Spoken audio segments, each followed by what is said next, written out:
तो सरकार ने प्लानिंग कर ली है, सभी को घर भेजने की ट्रेन चलाई जाएंगी। विस्तार से आपको बताएंगे कि क्या स्ट्रक्चर सरकार के जहन में, कल से कैसे ट्रेनें आगे बढ़ेंगी। लेकिन उससे पहले आपको कोरोना का अपडेट हम देंगे, क्योंकि 8 बजे का वक्त सबसे पहले हम आपको देते हैं कोरोना का अपडेट। उत्तर प्रदेश का कोरोना का अपडेट आप देख लीजिए। 3,467 कोरोना के पॉजिटिव केसेस। एक दिन में 102 कोरोना के पॉजिटिव केसेस मिले हैं। अब तक प्रदेश में 79 लोगों की मौत भी हो गई। सबसे ज्यादा 756 कोरोना के पॉजिटिव आगरा से सामने आए। 154 मरीज अब तक डिस्चार्ज भी हो चुके हैं यूपी में। कानपुर में 301 केसेस आए हैं। तो लखनऊ से 250 मरीज सामने आए हैं। ये केसेस हैं। आप 750 के पार आंकड़ा है आगरा में। सबसे चिंताजनक स्थिति यहीं पर है। कोरोना का ये उत्तर प्रदेश का अपडेट है। तो ये वो जिले हैं जहां कोरोना लगातार अपनी संख्या में इजाफा करता चला जा रहा है। इसमें पश्चिमी उत्तर प्रदेश भी शामिल है। मेरठ, सहारनपुर, दूसरी जगहों से केसेस लगातार बढ़ रहे हैं। वहीं आगरा, कानपुर, लखनऊ, इन जगहों से केसेस बहुत ज्यादा हैं।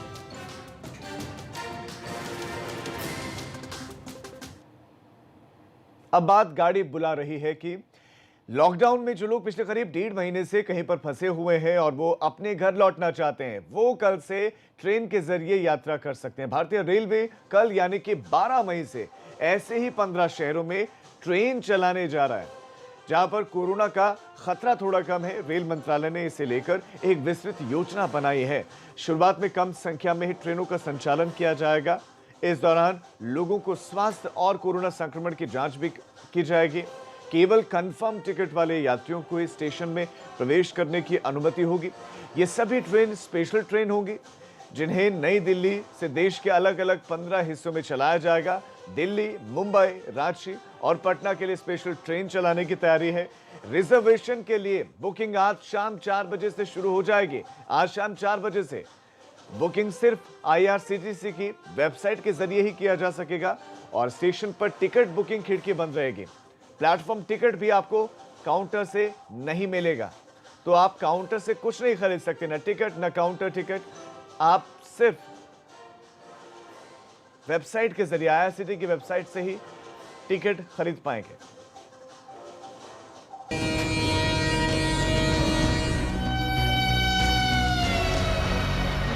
यात्रीगण कृपया ध्यान दें, आपको आपकी मंजिल तक ले जाने वाली पैसेंजर ट्रेन फिर पटरियों पर दौड़ने वाली है। 49 दिन, 7 हफ्ते, 1176 घंटे की महाबंदी के बाद सरकार ने 12 मई यानी कल से पैसेंजर ट्रेन चलाने का फैसला किया है। खुद रेल मंत्री पीयूष गोयल ने ट्वीट कर ये खुशखबरी दी। रेलवे 12 मई से धीरे धीरे पैसेंजर ट्रेनों को चलाने की योजना बना रहा है। शुरू में 15 जोड़ी स्पेशल ट्रेन चलाई जाएंगी। ये ट्रेन नई दिल्ली से शुरू होंगी और देश के अलग अलग स्टेशनों तक जाएंगी। स्पेशल ट्रेन की बुकिंग 11 मई यानी सोमवार से शाम 4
बुकिंग नहीं होगी। ट्रेन में कंबल चादर की सुविधा यात्रियों को नहीं मिलेगी। ट्रेन में पैंट्री कार नहीं होगी। सफर में खाने पीने का कोई सामान नहीं मिलेगा। आपको अपना खाना खुद लेकर चलना होगा। सबसे बड़ी बात जो आपको ख्याल रखना है, पहला तो ये कि टिकटों की ऑनलाइन बुकिंग होगी, इसलिए स्टेशन जाने की कतई जरूरत नहीं है। दूसरा ये कि दिल्ली से सिर्फ 15 जगहों के लिए 15 ट्रेनें चलाई जा रही हैं। याद रखिए कि इन 15 पैसेंजर ट्रेनों का मजदूरों के लिए चलाई जा रही श्रमिक ट्रेनों से कोई लेना देना नहीं है। श्रमिक ट्रेनें पहले से तय टाइम टेबल के मुताबिक चलती रहेंगी। तो आपको आपकी मंजिल तक पहुंचा देने वाली ये खबर है और हमारे संवाददाता अविनाश तिवारी इस खबर पर और ज्यादा जानकारी आपको देंगे। अविनाश, वाकई बहुत राहत है लोगों के लिए, लेकिन इन राहतों के बीच में क्लॉजेस क्या लगाए गए हैं वो आप दर्शकों को विस्तार से समझाएं। देखिए राजीव, अगर बात करें तो कई सारे लगातार जो लोग फंसे हुए तमाम शहरों में व्यक्ति, वो लगातार इस चीज़ की मांग कर रहे थे कि उनको यहाँ से निकाला जाए, उनको अपने घर जाना है। इसी के मद्देनज़र कल जब गृह मंत्रालय ने इस बात पर पुष्टि की है, जब कल खुद गृह सचिव राजीव गौबा और इसके अलावा गृह सचिव की अगर बात करें तो वो खुद बैठक लिए तमाम तरह मुख्य सचिव के साथ, कैबिनेट सचिव ने भी इस बैठक में शामिल हुए, तो उन्होंने तमाम मुख्य सचिव ने इस बात को तफसील से बताया कैबिनेट सचिव को कि किस तरीके से तमाम सारे राज्यों से लोग जो फंसे हुए, तमाम सारे राज्यों के लोग, उनके पास किस तरीके से शिकायत आ रही, किस तरीके से उनके राज्य के लोग उनको कह रहे हैं कि तमाम दूसरे राज्य से उनको रेस्क्यू किया जाए। इसके बाद कल कैबिनेट सचिव ने ये बात सारी जो है तफसील से बातचीत की पीएमओ में भी, और पीएमओ में जब बातचीत की तो तब कल रेल मंत्री ने इस बात का निर्णय लिया कि जो तमाम सारे लोग अलग अलग शहरों में फंसे हुए हैं और लगातार अपने राज्य जाने के लिए अपने राज्य में लगातार शिकायतें दर्ज करा रहे हैं, वहाँ पे लगातार प्रयास कर रहे हैं, तो इसके मद्देनजर ये निर्णय लिया गया है कि जो तमाम सारे लोग अलग अलग राज्यों में फंसे हुए हैं उनको निकाला जाए और वो अपने अपने घर जा सके, इसलिए इनके लिए सुविधा की जाए। इसी के मद्देनजर ये 15 जोड़ी ट्रेन चलाने का निर्णय लिया गया, लेकिन खास एहतियात इसमें बरता जाएगा। खास तौर से जो भी यात्रियों की अगर टिकट बुकिंग कंफर्म होती है उनको 2 घंटे पहले रेलवे स्टेशन पहुंचना होगा और वहां पे उनकी तफसील से जांच की जाएगी, थर्मल स्कैनिंग की जाएगी और देखा जाएगा कोई उनके अंदर सिम्टम तो नहीं है कोरोना वायरस के। उसके बाद ही उनको ट्रेन के अंदर चढ़ने की इजाज़त दी जाएगी। इसके अलावा ट्रेन के अंदर भी सोशल डिस्टेंसिंग का खास जो है ध्यान रखा जाएगा। कोई अंदर अगर बात करें खाने पीने की सामग्री नहीं मिलेगी और जिस प्रकार से रेलवे पहले यात्रा के दौरान तकिया, कंबल या चादर देता है, उस तरीके की कोई सुविधा नहीं दी जाएगी। नॉर्मल सुविधा के तहत आपको अपने घर तक पहुंचाने का कार्य रेलवे कर रही है और पूरी तरीके से एहतियात बरता जा रहा है। ट्रेनों को सैनिटाइज किया जा रहा है कि जिससे कि जो तमाम सारे यात्री हैं वो सुरक्षित यात्रा कर सके। और जो ये अभी ट्रेनें चला जाए, यानी कल जो 12 तारीख को ट्रेन चलेगी, ये सारी AC कोचेस ट्रेन रहेंगी, यानी इसमें स्लीपर क्लास और जनरल क्लास नहीं रहेंगे। किराया जो है वो इसी चार्जेस वाला ही लगेगा। कल के बाद फिर निर्णय लिया जाएगा कि क्या आगे स्लीपर क्लासेस की जो ट्रेनें उनको चलाया जाए या ना चलाया जाए। तो अभी फिलहाल जो निर्णय लिया गया है वो यही लिया गया कि AC कोचेस वाली ट्रेन ही चलाई जाएगी और इनका जो तमाम सारी ट्रेनें चलेंगी अलग अलग गंतव्य के लिए, इनका बहुत ही कम स्टॉपेज होगा। कुछ बड़े स्टेशनों पे इनका स्टॉपेज होगा जहाँ पे यात्रियों के उतरने की इजाज़त होगी लेकिन चढ़ने की इजाज़त नहीं होगी। सपोज दैट अगर हम मान लेते हैं कि कोई भी यात्री अगर दिल्ली से पटना के लिए जाता है तो इलाहाबाद कानपुर में स्टॉपेज होगा, वहाँ यात्री उतर सकता है, लेकिन कानपुर या इलाहाबाद से कोई यात्री उस ट्रेन पर चढ़ के पटना के लिए नहीं जा सकता है। तो लिहाजा ये पूरी सतर्कता बरती जा रही है कि किसी भी प्रकार की कोई जो है कमी न रह जाए और कोई कुछ ऐसा ना हो जाए कि कोई कोरोना संदिग्ध पहुंच जाए तो उससे ट्रेन के तमाम सारे यात्रियों को काफी दिक्कत हो जाए। अविनाश, अब सवाल ये है, आपने बताया कि किराया चूंकि AC कोचेस से चलने वाली जनरल इसमें बोगी होगी, नहीं सिर्फ AC कोचेस ही होंगे। अब सवाल ये है कि ट्रेनों के हिसाब से अलग अलग पैसे होते हैं, अलग ट्रेन का अलग किराया होता है, तो ऐसे में ये जो ट्रेन चलने वाली है 15, इनका किराया किस ट्रेन के बराबर होगा? राजधानी के जैसा या कौन सी ट्रेन के जैसा होगा? क्या किराया रखने का इरादा है और विस्तृत टाइम टेबल बताया जा रहा है कि आज जारी किया जाएगा, क्या वो कर दिया गया है? देखिए राजीव, अगर बात करें जो तो पहले सुपर फास्ट एक्सप्रेस के जो AC के किराए होते थे पूरा अतीत में, वही किराए अब लगेंगे। यानी कि जैसे कि हम सुपर फास्ट AC में जब चलते थे तो 3rd AC, 2nd AC, 1st AC का किराया होता था, वही किराया लगेगा इसमें किसी भी स्थान तक जाने के लिए। अभी जो टाइम टेबल है वो 2 बजे तक जारी कर दिया जाएगा। 4 बजे से बुकिंग स्टार्ट हो जाएगी, तो जो लोग जाना चाहते हैं वो 2 बजे के बाद देख सकते हैं कि कितने बजे से कौन सी ट्रेन जाएगी और 4 बजे से IRCTC की वेबसाइट पर बुकिंग ऑनलाइन स्टार्ट हो जाएगी। तो जिनको भी जाना है वो अपना टाइम टेबल पहले देख के 4 बजे से अपनी टिकट बुक कर सकते हैं। उसके बाद अगर उनकी टिकट कंफर्मेशन होती है तो कल उनको जिस टाइम पे उनकी ट्रेन होगी उसके 2 घंटे पहले उन्हें नई दिल्ली रेलवे स्टेशन पहुंचना होगा, जहां पे उनकी तमाम तरीके से स्क्रीनिंग की जाएगी। उसके बाद ही उनको इस ट्रेन पे चढ़ने की इजाजत दी जाएगी। जी अविनाश, आपका इस तमाम जानकारी के लिए धन्यवाद। तो बाकी राहत भरी खबर है, आज शाम 4 बजे से टिकट की बुकिंग शुरू हो जाएगी। IRCTC की वेबसाइट पर जाकर ऐप से आप टिकट बुक करवा सकते हैं। बहरहाल अब आगे बढ़ रहे हैं, प्रयागराज से बड़ी खबर आपको देते हैं। कोविड-19 L1 हॉस्पिटल का स्टाफ बदला गया है। प्रयागराज से ये खबर, कोविड-19 L1 हॉस्पिटल का स्टाफ बदला गया है। टीम ए के 14 दिन के बाद टीम बी की नियुक्ति हुई है। टीम बी के स्टाफ को क्वारंटीन के लिए भेजा गया है। ये निर्णय इसीलिए लिया गया है, ये बदलाव इसीलिए किया गया है ताकि संक्रमण ज्यादा ना फैले। जो टीम पहले काम कर रहे हैं उस टीम की जगह दूसरी टीम ले लेगी और पहली टीम क्वारंटीन में रहेगी। पहली टीम निगरानी में रहेगी कि कहीं कोरोना के सिम्टम तो नहीं निकल रहे हैं, उजागर तो नहीं हो रहे हैं, कहीं कोरोना संक्रमित तो नहीं हो गए। तो एहतियाती ये कदम।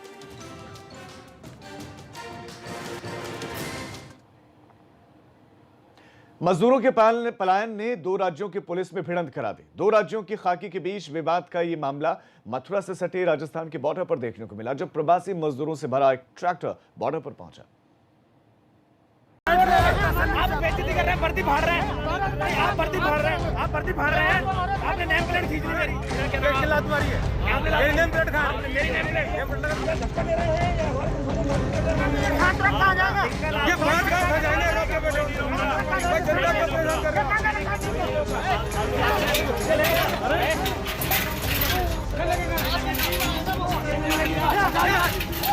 दोनों के बदन पर खाकी है, दोनों सरकारी आदेशों की बंदिशों से बंधे हैं, दोनों अपने आकाओं के हुक्म की तामीली कर रहे हैं।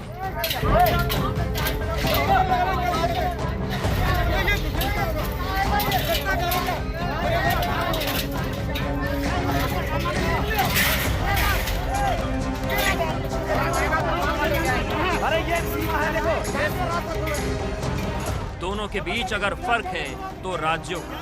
एक राजस्थान सरकार का मुलाजिम है तो दूसरा यूपी गवर्नमेंट का, और दोनों के बीच मौजूद बैरिकेडिंग इस फर्क को साफ साफ दिखा रहे हैं।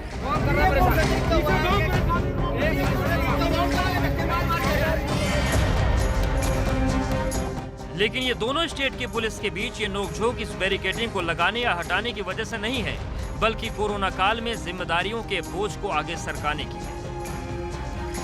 जी हाँ, राजस्थान में फंसे रह गए यूपी के कुछ मजदूरों को वहां की सरकार रखना नहीं चाहती, तो वहीं यूपी पुलिस उन्हें बिना हुक्मरानों के राज्य में प्रवेश नहीं करा सकती।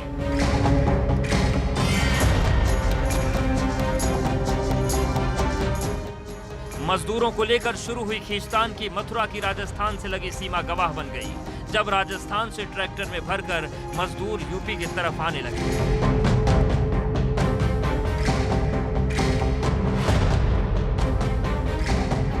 तो यूपी पुलिस ने उन्हें प्रवेश से रोक दिया। इस पर राजस्थान पुलिस को गुस्सा आ गया और उसके पुलिसकर्मी हाथापाई पर उतर आए, जिसमें यूपी पुलिस के 3 कर्मी घायल हो गए।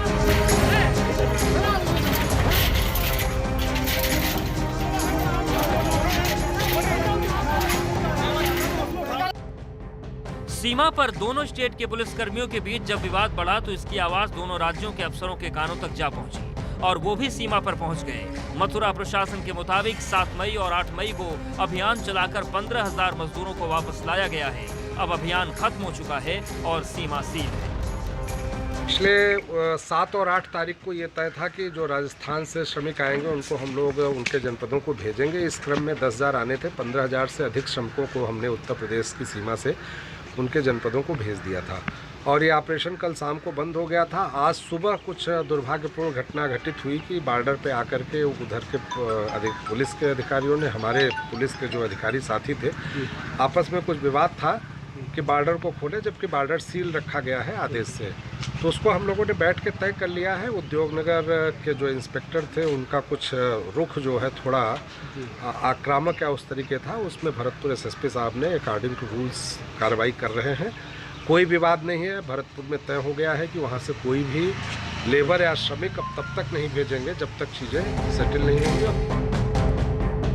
वहीं मामले की गंभीरता को देखते हुए राजस्थान के भरतपुर डीआईजी हैदर अली ने भी इसे पुलिसकर्मियों की नासमझी करार दिया और यूपी सीमा में घुस रहे मजदूरों को ट्रेन के जरिए उनके घर पहुंचवाने की बात कही।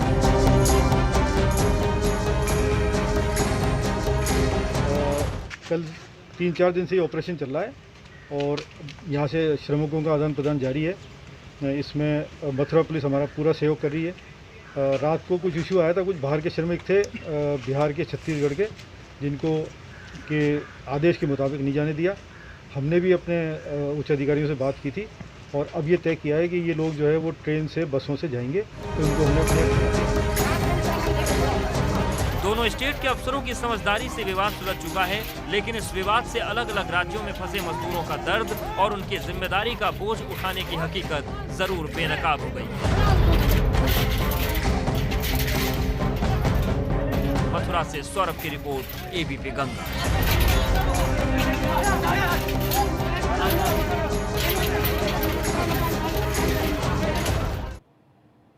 और इसी खबर पर नितिन उपाध्याय हमारे संवाददाता ज्यादा जानकारी के साथ जुड़ गए। नितिन, मेरा पहला सवाल यही होगा कि जो अधिकारियों के हमने अभी बयान सुनवाए, उन बयानों में अंतर नजर आ रहा है। अंतर ऐसा कि पहले तो वो ये कह रहे हैं कि 3 से 4 दिन से ऐसा ऑपरेशन चल रहा है, यानी कि आदान प्रदान हो रहा है, श्रमिक आ रहे हैं, जा रहे हैं। तो फिर अचानक क्या हुआ कि यूपी पुलिस ने विरोध किया, क्या पैसे जबरन कैसे भेज रहे हैं? दूसरा, वो श्रमिक जिनकी वजह से पुलिस आपस में भिड़ी थी, उन श्रमिकों का क्या हुआ? वो श्रमिक इस वक्त कहां पर है और क्या विवाद सुलझा लिया गया है? देखिए, बिल्कुल देखिए, ये जो वीडियो इस समय जो एबीपी गंगा की टीवी स्क्रीन पर दिखाई दे रही है, ये भरतपुर और मथुरा बॉर्डर की, यानी उत्तर प्रदेश और राजस्थान की सीमा पर है। ब्रज क्षेत्र में आता है भरतपुर। 84 कोस की परिक्रमा भी जब लगती है ब्रज में, तो मथुरा के साथ साथ भरतपुर जिला जो राजस्थान है उससे होकर लोग गुजरते हैं श्रद्धालु। तो कुल मिला के ये थाना मगोर्रा के जाजम पट्टी चौकी का ये मामला है, जहाँ की यहाँ कल सुबह ये घटना देखने को मिली। और उसके बाद आगरा से आईजी रेंज सतीश गणेश और इसके साथ ही वहाँ से भी जो डीआईजी भरतपुर रेंज हैं लक्ष्मण गौंड, वो भी उनके स्तर पर भी इसको लेकर वार्ता हुई है। दरअसल हो क्या रहा है कि जब से लॉकडाउन हुआ है और काम धंधे बंद हो गए हैं, तब से मजदूर जिन शहरों में काम करते थे वहाँ से वो अपने गांव और शहर की ओर लगातार पलायन कर रहे हैं। लॉकडाउन 3 में थोड़ी सी राहत मिली तो लोग फिर से निकलना शुरू हो गए हैं। और ऐसे में जो सरकार हो, चाहे वो ज़िला स्तर पर हो और चाहे वो राज्य स्तर पर हो, फुटबॉल बना दिया है। वो चाह रहे हैं, राजस्थान सरकार चाह रही है और खासकर भरतपुर प्रशासन चाह रहा है कि इसको मथुरा की सीमा में प्रवेश करा दिया जाए। फिर उत्तर प्रदेश सरकार जानेगी इसके इनके खाने पीने का क्या इंतजाम रहेगा, इनके रुकने ठहरने का क्या इंतजाम रहेगा, इसके साथ ही इनको किस तरह से कौन भिजवाएगा। लेकिन उत्तर प्रदेश सरकार ने स्पष्ट निर्देश दिए कि हम किसी भी पड़ोसी राज्य से केवल यूपी के मजदूरों को ही अपनी सीमा में लेंगे। और कल जो वाकया देखने को मिला जिसको लेकर झगड़ा हुआ है वो ये है कि वहाँ की जो भरतपुर बॉर्डर से लगता हुआ और जो थाना है, जो जाजम पट्टी चौकी है, मगोर्रा थाना है मथुरा का, वहाँ जो आरोप है मथुरा पुलिस का, उनका कहना है कि पुलिस का जो वहाँ का पड़ोसी जो थाना अध्यक्ष है भरतपुर राजस्थान पुलिस का, वो आक्रामक हो गए और वो बैरिकेडिंग को लेकर वो चाह रहे थे कि जो मध्य प्रदेश की जो लेबर है, जो झारखंड की लेबर है, जो बिहार की लेबर है, उसको इस यूपी की सीमा में वो कहीं ना कहीं धकेलना चाह रहे थे, जिसका विरोध यूपी पुलिस ने किया। और जो वीडियो हुआ है उसमें आप देख सकते हैं किस तरीके से उग्र बर्ताव खाकी वर्सेस खाकी हो गया है। इसको लेकर अब ये स्पष्ट हो गया है बड़े स्तर पर अधिकारियों में कि एक तरफ तो उस जो संबंधित थाना अध्यक्ष है उसकी शिकायत भरतपुर के जो एसएसपी हैं हैदर अली जैदी से की गई है और वो कह रहे हैं कि हम इस पूरे प्रकरण को दिखवा रहे हैं और हो सकता है कि अनुशासनात्मक कार्रवाई भी की जाए। वहीं दूसरी तरफ आईजी रेंज आगरा जिसके अंडर में मथुरा आता है सतीश गणेश साहब, उनकी बात हो चुकी है लक्ष्मण गौड़ जो भरतपुर के डीआईजी रेंज हैं, यानी पड़ोसी राज्य के उस रेंज के। तो बड़े स्तर पर भी इस पर वार्ता हुई है और आपस में एक दूसरे से इस बात को लेकर नाराजगी भी जताई गई कि आखिर ऐसा हो क्यों रहा है। कुल मिला के कहा जाए ऐसी ही घटना आगरा और फिरोजाबाद जो उत्तर प्रदेश के 2 जिले हैं जहां कुछ दिन पहले देखने को मिली थी कि फिरोजाबाद की पुलिस इधर धकेल दे रही थी, वो पुलिस आगरा की पुलिस आगे बढ़ा दे रही थी। यानी मजदूरों को जो राष्ट्र निर्माता है, जिसके पुरुषार्थ से इस देश का 70 साल में विकास हुआ है, उनको फुटबॉल बना दिया गया है। उनको हर कोई अपनी जिम्मेदारी से मुक्त होना चाहता है, जिम्मेदारी नहीं समझ रहे और दूसरों पर बाकी इस बोझ को सरकाया जा रहा है। नितिन, आपका इस तमाम जानकारी के लिए धन्यवाद। तो यही वजह है, देखिए राज्य सरकारें क्या कर रही हैं, खुद जिम्मेदारी नहीं ले रही हैं। जिन राज्यों के हैं उन राज्यों को धकेला जा रहा है। जिन राज्यों में लोग रह रहे हैं, जहां पर सरकारों ने लॉकडाउन जिस वजह से लॉकडाउन लगाया गया था कि जो जहां पर है वहीं पर रहेगा, वहीं पर भोजन की व्यवस्था होनी चाहिए थी, दूसरी बुनियादी सुविधाएं उनको मिलनी चाहिए थी। जब नहीं मिली तो ऐसे में वो मजबूर हैं, वो बॉर्डर तक पहुंच रहे हैं, तो ऐसे में अब पुलिस आपस में भिड़ रहे हैं। कहीं ना कहीं इन मसलों का सही से हल निकाला जाना चाहिए। एक छोटे से ब्रेक के लिए अब हम रुक रहे हैं, हम फौरन लौट रहे हैं।